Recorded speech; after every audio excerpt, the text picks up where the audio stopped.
attitude to all of this? Because the real concern has been from day one, really, that if this didn't go Putin's way, he would use extremely destructive measures just to flatten the key cities.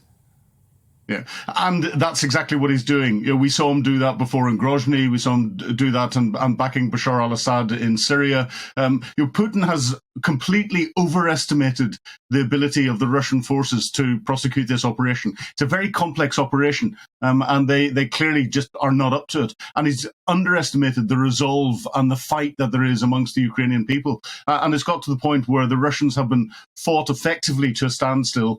And we're getting to a point where Putin's going to have to try and do something to wrestle the initiative back. Unfortunately, that something tends to be very violent and could result in a lot more civilian casualties.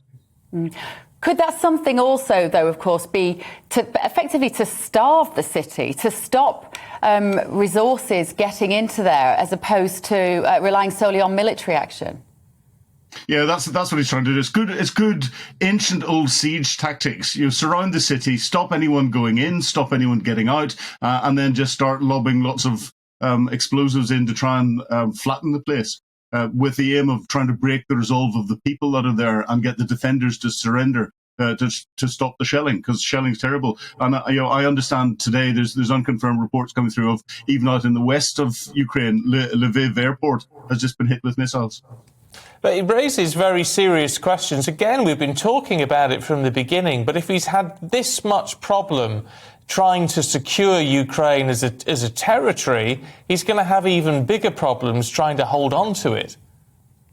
Oh, the number of troops that he had were never enough to capture and hold the whole of Ukraine. There's a lot of analysis going on saying he's got hundreds of thousands of troops and large numbers of bits of equipment and all the rest of it, and Ukraine's only got a small number, and therefore Ukraine's going to lose. That's the wrong sort of analysis. It's not just a numbers game. There are four things that keep military capability going. The first one is the kit and the numbers and all the rest of it. The second one is the logistics and the ability to support that with what's needed for combat supplies and look after your people. The third one's the command and control.